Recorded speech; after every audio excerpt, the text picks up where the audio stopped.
But yeah, it's I always thought was really strange about like cover-ups and stuff like that. Mm-hmm. It's like there's so many people who see stuff that sounds pretty clearly like it couldn't be anything that we've made. Yeah. And yet, and they can't even, like, if they say, oh, it was an airplane, or oh, it was, it was one of our aircraft, it just crashed, or it was a weather balloon, then just show the shards of the weather balloon. Yeah. Like, show us this shit. Like, just, oh, it was a plane, there's the plane that fell down. You know, like... Well, I guess it might be one of those things where it's just like, if that's what's going on, they're like, oh, fuck, these are expensive-ass planes. We can't just show our incompetence. Yeah, I guess. But I don't know. It's weird. I mean, like, why? It's... Yeah, on the one hand, yeah, you probably have to keep some of this stuff under wraps and stuff, because you don't necessarily want other countries knowing what it is you're working on. Yeah, true. But at the same time, I mean, then you've got all these people who want to go poke around and, like, It's attracting more attention. Yeah. I don't know. Than giant explosions.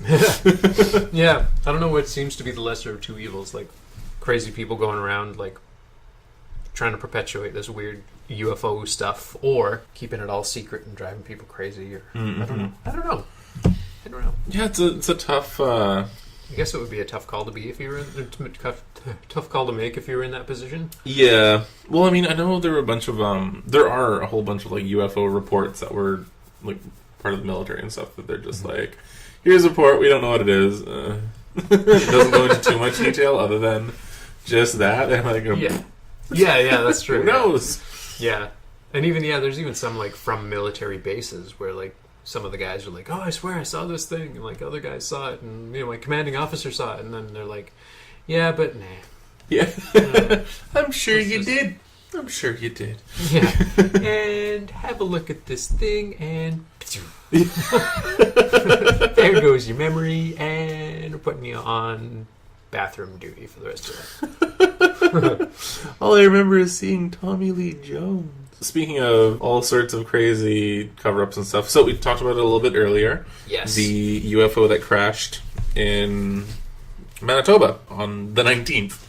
Yeah, so, really not very long ago. Just last week. A week ago today. Yeah, that's right. Yeah. So while we were recording the Chinese New Year episode, UFOs were fucking crashing, falling out of the sky. We've been getting a whole bunch of different, like, back and forth things from this. We've been going, like, I actually have a CBC report in hand right now. Oh, good. Then there's one of those things, like, you look at other websites and they're just like, before it's news and a third phase of the moon and stuff, and you're just like, like, it's cool what you guys are doing, but I'm just like, I don't know. Clearly tinfoil all over this site. I mean, again, thank you for before it's news and third phase of the moon for the information. And that's the other thing too. There were other websites that I was trying to look up. Mm-hmm. And apparently there's been a media blackout going on. Yeah. Internet has been cut in most of these areas. That's interesting. Phone lines as well. Wow. And just people aren't getting information in or out at this point. Crazy. And a few of the websites I tried to look up, like actual news websites with anything, you get errors. I was getting errors and page not found. Yep. So yeah, I was looking for a few of them too, and nothing's coming up. It's kind of neat. It's strange. The one CBC article I did get that is showing up is just no, it's all bullshit. So yeah, it's just plain. Yeah, so a UFO near Jackhead, it's actually a plane, says military. Social media reports that a possible UFO sighting last night near Jackhead, Manitoba, are not true, says the Canadian Forces, which attributed the bright light people saw to an airplane from a training exercise.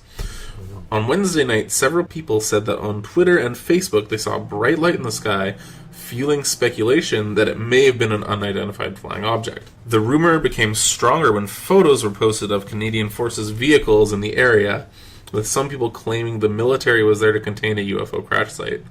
It was not a UFO at all, says Lieutenant Colonel Paul Davies, commanding officer 38 Territorial Battalion Group, which is involved in an Arctic Response Company group training exercise on Lake Winnipeg this week. There's no aliens. I'm going to do my military girl. There's no aliens, just my friends in the Air Force who are out there helping us on this exercise. Davies told CBC News on Thursday, or should have done like a super Canadian, like Rick Moranis type of guy. Yeah. Bob and Doug McKenzie, yeah. Okay, we'll just scratch out that previous one. Let's go for this. He changed up. Yeah. I have the commander of the Air Force contingent sitting right beside me, and, he assures us that it's not a UFO, but it was him. I don't know what that's all about. About 150 military personnel are taking part in Exercise Arctic Bison 2015, which includes the 38 Canadian Brigade Group and the 2nd Battalion of the Princess Patricia's Canadian Light Infantry. The 4th Canadian Ranger Patrol Group... Oh, that was a cool video. The new Power Rangers one. That's pretty sweet. Oh, yeah, that really dark one. That was cool. That's what was going on. Rita Repulsa's back. She's sending in, making her monsters grow. Just picking off all the Power Rangers one by one. Oh, this is rough. And the 440th Squadron. There's too many numbers in there. Davey said soldiers are training to deal with a plane crash and provide ground search and rescue support in the Arctic. The bright light that people saw, he explained, came from an airplane that takes off very quickly. From the distance, it may have looked like it was going straight up in the air, but it wasn't, eh? He said. It was just us going out there playing our games, having a hose around. Just had a couple beers and some back bacon, eh? The exercise wraps up on Sunday. It's one of those things where they're just like, it's an airplane that does this thing that airplanes don't really do. Yeah. You're just looking at it wrong. Yeah. So I'm like, okay, that's fair. That's fair. But, like, I don't know. I mean, maybe it says, it's like a ZX-45 Tomahawk. That's what kind of airplane does that. Instead of just being like, it's an airplane that does this thing that all airplanes do. You idiot. Don't you know airplanes do that fast and then they crash on purpose? And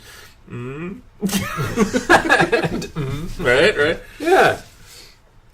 Don't have to tell it to you because you're not part of the military, eh? Remember when I was in Ghostbusters? Yeah.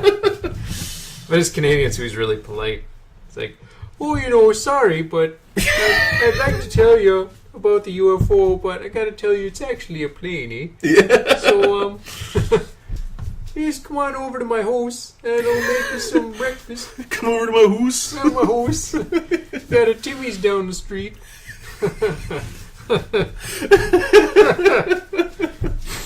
Grab a double on the way home. Anyway, yeah. No, it's okay. We're painfully Canadian too. Oh yeah. There was a photo circulating around. Yeah, that's been taken down. Mm-hmm. Here's the funny thing: when we saw the photo, there's a video of someone who sketched out what the photo looked like, and the sketch was more convincing than the photo itself. Yeah, to be honest, like it looked like there was a weird, like, grilly pyramid type thing in the snow, and we saw it and we're like, wait a minute, that's just like snow that's been pushed up. Yeah, it does look kind of weird. But like there is really, something behind it. It looks really strange. Yeah, like the snow does look piled up, but I don't know. There's something weird about that. And I'll post it. There were reports saying that it was disc shaped rather than pyramid. So it just like the two contradicting reports from that. And that's the unfortunate thing, is that tends to happen with a lot of UFO reports. Yeah.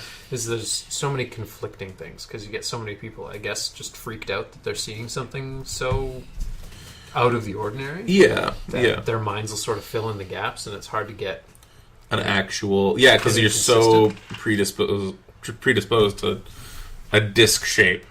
Yeah, that you're like, there's those expectations you have when you think a UFO, right? You always think they. Yeah, so the video that we saw was kind of awesome. There was a guy named Mark who was a truck driver, and he was talking to the guy from the third phase of the moon. It was pretty cool. We were like, oh yeah, okay, that's kind of rad. Yeah, it's total Canadian truck driver. Yeah. No, it's not true. He didn't swear enough. No, that's he kept it pretty clean. Yeah. So I'm just going to read a small transcript from what Mark said. said, apparently a disc-shaped craft was seen crashing through the ice on the lake. At least one person got photographic evidence, but since has been detained by the Canadian military. UFO crash in rural Manitoba, Canada. A UFO crash landed in a frozen lake within the last 24 hours on a native reservation in rural Manitoba. I have contact with a former resident of the reservation, and their family still lives on this reservation, and informed me about the situation this evening. I've also been informed that nobody is allowed to leave or enter the reservation at this time, and that the military has been going door to door talking with the residents.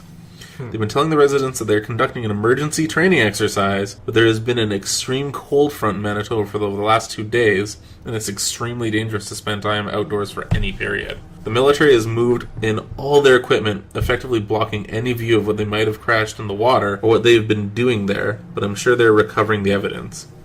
I'll get back in touch with them in a few hours. I was told the name of the reservation, but it was very long and hard to pronounce. I will get the exact spelling of the reservation in a few hours when I meet with my contact and forward any new information over. Mark. So yeah, there's this guy who's going out there, and he actually has contact with the people in this reservation, and he was in the second video that came out, he was like, yeah, all contact has been cut off, and I have not been able to get a hold of him. Any emails that he was trying to send out have been blocked. Just everything's just being totally bottlenecked. That's crazy. So weird. It's really bizarre. That's another, like, you'd think just for like something as simple as a training exercise that they're that nonchalant about when people ask them about it. Yeah. Why black out an entire town? Yeah. Like yeah, it's true. An entire surrounding area just gets like media blackout because of this thing that you're like, yeah, it's just a plane. Yeah. It's just a plane, eh? Yeah, don't worry about it. It's a plane. Yeah, don't you dare talk about it or we'll sandbag you. Now that's true Canadian right there. It's like, Yes. We'll be really nice and polite, but we'll still beat you with a sack of oranges. yeah. It's lampshade time, eh? Yeah. Very cool. I mean, really close. Well, relatively really close. Still fairly close, yeah. Yeah. I mean, it's just a skip and a hop down the street for about 2-day drive. Yeah. It's still a ways away, but I mean, it's within our country. Pretty cool. Yeah. Yeah. And even the guy in the video himself was saying, Canada's seeing more sightings this year, which is really weird. We're Yeah, 2 months been a in. few. Yeah, 2 months in, then there was already the Sunshine Coast underwater, and then this guy. Yeah. So it's pretty solid. Yeah. We'll post some more if we find them too. I'll probably look up and see if there's more after this. Sounds good. I'd like to see if we have. Yeah, this is definitely going to be one of those ongoing type of episodes.